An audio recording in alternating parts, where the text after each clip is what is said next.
देखिए आगे जो क्वेश्चन है वो गेट 2021 का इस बार कंडक्ट करा था आईआईटी बॉम्बे में। जो पहला क्वेश्चन है वो लीनियर ट्रांसफॉर्मेशन रिलेटेड। देखिए linear operator and the vector space दिया है, वेक्टर स्पेस ऑफ पॉलिनोमियल और degree at most 2 be the vector space of all polynomial degree at most 2 over the field of real number R and let भी maps from v to v be the linear operator given by T of v curse to, ऐसे करके दिया है। जो P का image होगा वो इस फॉर्म में आएगा, ठीक है। Then the sum of the eigen values of T पूछा है, ठीक है। तो टी का कॉरस्पॉन्डिंग मैट्रिक्स बना दो, जो बेसिस स्टैंडर्ड बेसिस है भी का, सो 1x and x square. So T का कॉरस्पॉन्डिंग मैट्रिक्स बनाने की कोशिश कर रहे हो, ठीक है। सो टी ऑफ 1 का इमेज देगा T under the transformation T, so this equals to 0 plus के 2x प्लस देखो एक्स स्क्वायर, ठीक है। फिर टी ऑफ एक्स इसका इमेज देगा P0 दैट इज 0 माइनस के 1 माइनस 1 प्लस के P0 दैट इज 0 प्लस के P1, सो 1 इंटू के एक्स प्लस के P0 is 0, so this into के एक्स स्क्वायर, ठीक है। फिर देखो टी ऑफ एक्स स्क्वायर का जो इमेज देगा T of x square equals to P of 0 0 minus के P of 1 1 that is minus 1 plus के P ऑफ 0 0 प्लस के P of 1 1 that is 1 into x plus के 0 इंटू एक्स स्क्वायर, ठीक है। सो इस बेसिस के रेस्पेक्ट में जो लीनियर ट्रांसफॉर्मेशन था उसका इस बेसिस के रेस्पेक्ट में मैट्रिक्स बना, मैट्रिक्स फॉर्म। सो जो मैट्रिक्स है corresponding to the basis B and B, so this equals to देखो ये 3x3 ऑर्डर का एक मैट्रिक्स होगा, क्योंकि जो बेसिस था उसके अंदर 3 वेक्टर था। सो 1x एंड एक्स स्क्वायर इसके रेस्पेक्ट में बनाओगे तो matrix 1x and x square की दोनों बेसिस सेम है। सो 1 के रेस्पेक्ट में बनाओगे तो 0 2 एंड 1 एक्स स्क्वायर कोफिशिएंट को कॉलम बराबर लिख दिया। फिर -1 एक्स का coefficient 1 and x square coefficient 0। फिर टी ऑफ एक्स स्क्वायर में -1 एक्स का कोफिशिएंट 1 एंड एक्स स्क्वायर का कोफिशिएंट 0 कॉलम बराबर लिख दिया। देखो इस मैट्रिक्स आया है, इसका डायगोनल एलिमेंट है 0 1 एंड 0, ठीक है। सो इस मैट्रिक्स को अगर इस मैट्रिक्स का ट्रेस निकालते हो, ठीक है। सो मैंने इस मैट्रिक्स को नाम दे दिया मानो ए, ठीक है। सो ए मैट्रिक्स का ट्रेस निकालोगे, सो ट्रेस क्या होता है ना, सम ऑफ ऑल आइगन वैल्यूज, ठीक है। सो ट्रेस होगा इस मैट्रिक्स का 0 प्लस के 1 प्लस के 0, ठीक है। सो ये जो मैट्रिक्स आया है टी के कॉरस्पॉन्डिंग, सो इस मैट्रिक्स का ट्रेस होगा 1, so trace equals to the sum of all eigen values. So पूछा है the sum of eigen values of T, so this equals to actually 1, ठीक है। नाउ नेक्स्ट क्वेश्चन देखो, let A be square matrix such that determinant of x I minus A this equals to x की power 4 x minus 1 whole square and x minus 2 का whole cube, where datem denotes the determinant of square matrix and then rank of a square देखो यहाँ पे दिया है। सो जो characteristic equation है वो गिवन है ए का, ठीक है। सो कैरेक्टरिस्टिक इक्वेशन इक्वल्स टू जो दिया है देखो एक्स की पावर 4 एंड फिर x minus 1 square and x minus 2 cube, ठीक है। सो 2 का होल क्यूब। सो यहाँ से अगर तुम देखो ये जो क्वेश्चन था ना ये मार्क्स टू ऑल दिया था, क्योंकि यहाँ पर देखो rank of generally rank of A greater than equals to rank of A square and फिर greater than equals to rank of A cube, ऐसे होता है, ठीक है। रैंक ऑफ ए स्क्वायर यहाँ पर स्ट्रिक्टली ग्रेटर देन दिया है, इससे बनाना चाहते थे। तो अगर स्ट्रिक्टली ग्रेटर देन मान लो rank of A greater than rank of A square फिर ग्रेटर देन रैंक ऑफ ए, ऐसे फॉर्म में अगर ये क्वेश्चन होता तो इसको कैसे करते, क्योंकि जो क्वेश्चन था ये गलत था, ठीक है। So then the geometric multiplicity of the eigen value corresponding the eigen value 0, इसके बारे में पूछा है। देखो इस जो कैटेगरी था इसके कॉरस्पॉन्डिंग जो मिनिमल पॉलिनोमियल वो तो नहीं दिया है, ठीक है। सो अगर तुम इस मैट्रिक्स का जॉर्डन कैनोनिकल फॉर्म बनाना चाहोगे तो जॉर्डन कैनोनिकल फॉर्म में जो आइगन वैल्यू है देखो यहाँ पर आइगन वैल्यू है 0 1 एंड 2। सो उसके कॉरस्पॉन्डिंग इस मैट्रिक्स का अगर तुम जॉर्डन कैनोनिकल फॉर्म इसको बनाओ, ठीक है। वहाँ से देखो अगर तुम इस मैट्रिक्स का कैनोनिकल फॉर्म बनाओगे, मैट्रिक्स कितने ऑर्डर का आएगी? जो मैट्रिक्स आएगा, देखो जो कैरेक्टरिस्टिक इक्वेशन था उसके 1 0 0 कितने हैं? 0 का एल्जेब्रिक मल्टीप्लिसिटी 4 है, फिर 1 का 2 एंड 2 का 3, दैट इज आइगन वैल्यू कितने आएंगे? 3 प्लस के 2 प्लस के 4, दैट इज 7 9 9 क्रॉस 9 का एक मैट्रिक्स आएगा, ठीक है। ओके, नाउ जो आइगन वैल्यू है 0 1 एंड 2, सो 3 आइगन वैल्यू है। अगर तुम मानो जो मिनिमल पॉलिनोमियल दिया नहीं है, ठीक है। सो अगर मैंने मान लिया J x equals lambda equals to 1 के कॉरस्पॉन्डिंग हमारे पास मैंने माना जो जॉर्डन ब्लॉक वो है 2 क्रॉस 2 ऑर्डर के, ठीक है। फिर क्योंकि ये 2 क्रॉस 2 ऑर्डर भी हो सकता है, 1 क्रॉस 1 की ऑर्डर भी हो सकता है, it's depend on the minimal polynomial, but यहाँ पर मिनिमल पॉलिनोमियल नहीं दिया है, ठीक है। मैंने मान लिया ये 2 क्रॉस 2 का एक ब्लॉक, ठीक है। फिर 2 के करस्पॉन्डिंग आइगन वैल्यू 2 के करस्पॉन्डिंग एक 3 क्रॉस 3 का ब्लॉक मान लिया। अब ये 2 क्रॉस 2 की ब्लॉक हो सकता है, मान लो एक 2 क्रॉस 2 की ब्लॉक, फिर एक 1 क्रॉस 1 की ब्लॉक, ये भी हो सकता है, ये depends on the minimal polynomial. But अगर 0 के करस्पॉन्डिंग तुम एक 4 क्रॉस 4 की ब्लॉक ले सकते हो, एक 3 क्रॉस 3 की ब्लॉक और एक 1 क्रॉस 1 की ब्लॉक, ऐसे लिख सकते हो। एक 2 क्रॉस 2 की ब्लॉक और फिर एक 2 क्रॉस 2 की ब्लॉक, ऐसे भी ले सकते हो। लेकिन जो कंडीशन दिया है देखो, rank of A square strictly greater than rank of A cube and rank of A cube equals to rank of ए4।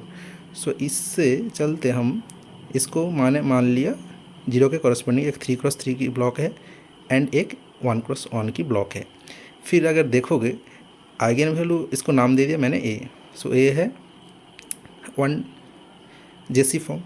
सो इसका अगर तुम स्क्वायर निकालोगे, ठीक है, तो इसका स्क्वायर निकालोगे जो 1 के कॉरस्पॉन्डिंग जो मैट्रिक्स था, basically diagonal upper triangular matrix. So इसका अगर स्क्वायर निकालोगे, क्योंकि ए स्क्वायर निकालोगे तो डायगोनल बराबर हर एक मैट्रिक्स का स्क्वायर आ जाएगा ए स्क्वायर में। सो जो अपर ट्रायंगुलर मैट्रिक्स था, अगर उसका तुम स्क्वायर करोगे वो भी एक अपर ट्रायंगुलर मैट्रिक्स आएगा एंड डायगोनल पे जो ओरिजिनल मैट्रिक्स था उसका स्क्वायर आ जाएगा। फिर देखो 2 के करस्पॉन्डिंग जो ब्लॉक था मैट्रिक्स था वो 3 क्रॉस 3 की, उसका स्क्वायर निकालोगे, सो डायगोनल बराबर 4 4 4 ऐसे आएगा। फिर तुम इसका ए क्यूब निकालोगे, तो इसका क्यूब निकालोगे तो डायगोनल पे 8 8 ऐसे करके आएगा, ठीक है। सो अपर ट्रायंगुलर मैट्रिक्स है, इससे देखो रैंक की कोई चेंज नहीं होगी, ठीक है, क्योंकि ए में जो रैंक था और ए स्क्वायर में जो रैंक था, इस दोनों मैट्रिक्स का 2 के कॉरस्पॉन्डिंग और 1 के कॉरस्पॉन्डिंग आइगन वैल्यू के अगर इसका स्क्वायर करोगे तो वो रैंक में कोई बदलाव नहीं ले सकते, ठीक है। लेकिन अगर 0 के कॉरस्पॉन्डिंग जो एक ब्लॉक मैट्रिक्स था, सो उसका अगर तुम स्क्वायर करोगे, ये जो 3 क्रॉस 3 ऑर्डर का मैंने मैट्रिक्स मान लिया था, ठीक है, अगर तुम इसका स्क्वायर करोगे तो इसका स्क्वायर निकल जाएगा, इसका स्क्वायर करोगे तो ये आएगा देखो 0, फिर इसका मल्टीप्लाई करो ज़रा, इसको मल्टीप्लाई करो और देखो क्या आएगा।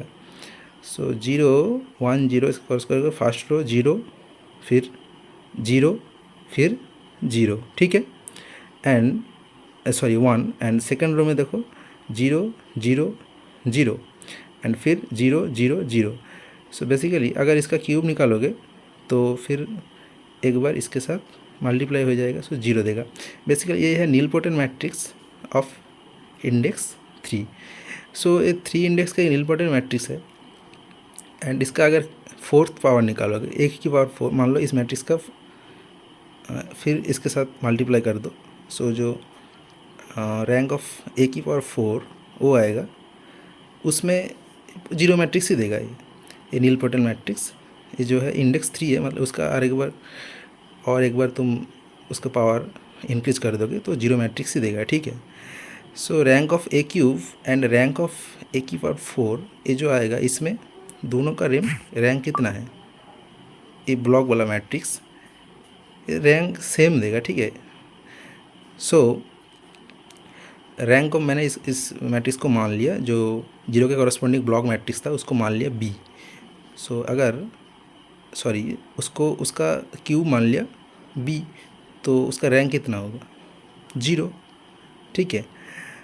सो ये जो रो देगा, हर एक रो 0 रो आएगा, तो रैंक डिक्रीज हो जाएगा। ठीक है ना। सो रैंक ऑफ ए जो था और रैंक ऑफ ए स्क्वायर जो था उसमें फ़र्क होगा। ठीक है। सो अगर देखो, अगर ए स्क्वायर करोगे तो ए वाला ए वाला जो मैट्रिक्स आया है, ये 0 के कॉरस्पॉन्डिंग जो ब्लॉक मैट्रिक्स है, वो तो इसका रैंक डिक्रीज कर देगा। ठीक है। और 2 के कॉरस्पॉन्डिंग एंड 1 के कॉरस्पॉन्डिंग जो ब्लॉक मैट्रिक्स था, वहाँ पे रैंक के कोई बदलाव नहीं होगा। ठीक है। जो चेंज होगा, ये 0 के कॉरस्पॉन्डिंग जो मैट्रिक्स था इसमें ही चेंज होगा। और वहाँ पे गिवन है, देखो, rank of A cube and rank of A की पावर 4 सेम है, मतलब दोनों का रैंक सेम होना चाहिए। अगर तुम इसके 4x4 ऑर्डर की ब्लॉक ले लोगे तो ए क्यूब और ए की पावर 4 इसका रैंक सेम नहीं होगा, 1 और इसका 0 होगा। सो इसीलिए आपको 3x3 ऑर्डर का ही ब्लॉक लेना होगा 0 के कॉरस्पॉन्डिंग। तो इसलिए मैंने 0 के कॉरस्पॉन्डिंग 3x3 का एक ब्लॉक लिया और एक 1x1 के ब्लॉक लिया, ताकि ए स्क्वायर और ए क्यूब का रैंक ए स्क्वायर से छोटा हो, ए क्यूब का रैंक, एंड ए की पावर 4 उसका रैंक ए क्यूब से इक्वल हो। जो मिनिमल पॉलिनोमियल आएगा उसके अंदर एक्स क्यूब मस्ट आएगा। ठीक है। क्योंकि 3x3 की 0 के कॉरस्पॉन्डिंग 3x3 की एक ब्लॉक तो मस्ट आएगा ही आएगा। और मिनिमल पॉलिनोमियल में 0 के corresponding x minimal point x cube आएगा, तो इस रैंक 2 देगा, ये 3 और ये कंट्रीब्यूट करेगा 2। ठीक है। और ये 0। सो टोटल रैंक में जो डिक्रीज हो जाएगा वो ब्लॉक वाला जो 0 के कॉरस्पॉन्डिंग मैट्रिक्स था वहाँ से ही होगा। ठीक है। सो इसलिए, और देखो, जियोमेट्रिक मल्टीप्लिसिटी जो होता है, सो एक आइगन वैल्यू मानो लैम्डा, उसके कॉरस्पॉन्डिंग जो जियोमेट्रिक मल्टीप्लिसिटी होता है, जो कितने उसके कॉरस्पॉन्डिंग कितने जॉर्डन ब्लॉक होगा। ठीक है। तो यहाँ पर देखो, मिनिमल पॉलिनोमियल एक्स क्यूब ऐसे करके x-1 x-2 हो सकता है, फिर ये भी हो सकता है, लेकिन लैम्डा इक्वल्स टू 0 के कॉरस्पॉन्डिंग जो ब्लॉक है वो 2 ब्लॉक ही होगा। ठीक है। सो जियोमेट्रिक मल्टीप्लिसिटी जो होगा वो है 2। ठीक है। सो नंबर ऑफ जो जेसी जॉर्डन कैनोनिकल फॉर्म में जो जॉर्डन ब्लॉक वो है 2 0 के कॉरस्पॉन्डिंग, ये तो फिक्स्ड है। सो जियोमेट्रिक मल्टीप्लिसिटी जो है 0 के कॉरस्पॉन्डिंग वो है 2। ठीक है। ये क्वेश्चन आप जॉर्डन ब्लॉक से आराम से कर सकते हो। ठीक है। अच्छा क्वेश्चन है, लेकिन ये गलत दिया था, लेकिन अगर इसको सही से करो तो ये 2 आंसर आएगा। फिर देखो, इनर प्रोडक्ट से एक क्वेश्चन है, गिवन है inner product Rn cross Rn से R be inner product on the vector space Rn over the field R। Consider the following statements. देखो, P स्टेटमेंट दिया है और Q एक स्टेटमेंट दिया है। ठीक है। सो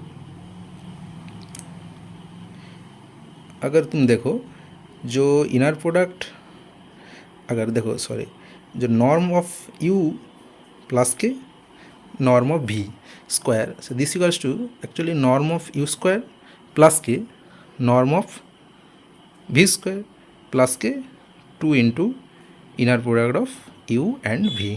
ठीक है। So U and V।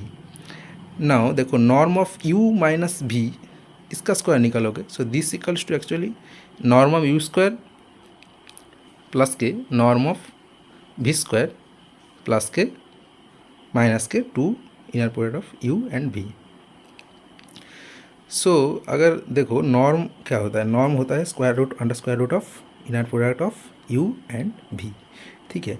So norm का अगर स्क्वायर करोगे तो नॉर्म U स्क्वायर आएगा, U। So norm of U square आएगा inner product of U and U। So U this equals to actually, और U inner product of U and U this greater than equals to 0 for all U belongs to the vector space Rn। ठीक है। अगर ये होता है norm of U square this equals to greater than equals to 0 for all U। ठीक है। So यहाँ पर देखो जो norm of u plus B whole square, इसको अगर तुम एक फैक्टर मानो v1, सो v1 का नॉर्म का square always greater than equals to 0 and v इसको मानो v2, सो इसका नॉर्म का square always greater than equals to 0। मैंने इसको नाम दे दिया first inequality and second inequality. So पहला जो इनइक्वालिटी था वहाँ से देखो, अगर तुम norm of u square plus के नॉर्म ऑफ v स्क्वायर और इसको राइट साइड में ले जाओ, greater than equals to minus के 2 इंटू के inner product of u and v, ठीक है। फिर फ्रॉम टू से देखो ज़रा, so norm of u square plus के norm of u square plus के norm of v square, so this greater than equals to 2 into के inner product of u and v। सो अगर मैंने इसको मानो इसको, तो यहाँ से देखो ज़रा, 2 inner product of u v, 2 into के inner product of u v, so this is less than equals to norm of from second norm of u square plus के नॉर्म ऑफ v स्क्वायर। और जो पहला inequality था वहाँ से अगर minus दोनों से माइनस से मल्टीप्लाई कर दोगे तो इक्वालिटी रिवर्स हो जाएगा, ठीक है। सो माइनस के norm of u square and norm of v square, so this is less than equals to 2 into के inner product of u v। तो यहाँ से देखो मॉड ऑफ 2 इंटू के inner product of u v, ये less than equals to norm of u square, ठीक है, and norm of v square, ठीक है। सो देखो अगर तुम यहाँ से देखो mod of inner product of u v, so this is less than equals to 1/2, ठीक है, और norm of u square plus के नॉर्म ऑफ v स्क्वायर। और नॉर्म ऑफ u स्क्वायर देखो ऑप्शन ए में देखो हाफ इंटू के inner product of u plus के inner product of v v। और नॉर्म ऑफ u स्क्वायर क्या होता है, इनर प्रोडक्ट ऑफ u और नॉर्म ऑफ v स्क्वायर होता है inner product of v v। सो ये जो इनइक्वालिटी है ये तो सेटिस्फाई कर गया, ठीक है। सो पी स्टेटमेंट था, so P statement is true statement, ठीक है, ठीक है। So this is true statement. So actually जो स्टेटमेंट पी है वो तो ट्रू है। फिर देखो इनर प्रोडक्ट की जो प्रॉपर्टी होता है क्यू स्टेटमेंट के जो राइट साइड में है 2u, इनर प्रोडक्ट की जो प्रॉपर्टी है, सो au1 प्लस के bu2 उसके साथ b का अगर इनर प्रोडक्ट लोगे सो स्केलर बाहर आ जाएगा, a इंटू के inner product of u1 v plus के b इंटू के inner product of u2 v, and this is also same for the right side में जो प्लेस है v, वहाँ पे सेम होगा, ठीक है, क्योंकि सिमेट्री है इनर प्रोडक्ट। अगर v और au1 प्लस bu2 इसका इनर प्रोडक्ट लोगे तो ऐसे ही a ओपन हो जाएगा, ठीक है। अगर तुम b को 0 ले लो और a को 2 ले लो, सो 2u उसके साथ माइनस b इस वेक्टर का अगर इनर प्रोडक्ट लोगे, सो this is basically property inner product से, सो u एंड माइनस के v। देखो फिर इस वाले से माइनस बाहर आ जाएगा, माइनस के 2 inner product of u and v, और लेफ्ट साइड में था inner product of u v, so inner product u v plus के this equals to actually minus के 2 into inner product of u and v, so this imply 3 inner product of u and v this equals to 0। यहाँ से देखो inner product of u v this equals to 0। और Q statement ज़रा देखो, यहाँ पर बोला है for all v belongs to R N, u v equals to हमारे पास आया है 0 for all v belongs to R N. For all बोला है तो u v आर एन का मेंबर है, so inner product of u ये भी 0 आएगा। So basically inner product of u 0 that's imply u equals to 0, ठीक है। इनर प्रोडक्ट का प्रॉपर्टी है, फॉर ऑल बोला है, मतलब u के साथ जो, ठीक है, ऑर्थोगोनल, ठीक है, ऑर्थोगोनल जो वेक्टर है उससे पूछा है, जो वेक्टर v के हर एक मेंबर के साथ ऑर्थोगोनल है, so this is only 0 vector, ठीक है। सो ऑप्शन क्यू ये भी ट्रू स्टेटमेंट है, so option A is true. So दोनों का दोनों स्टेटमेंट ट्रू है।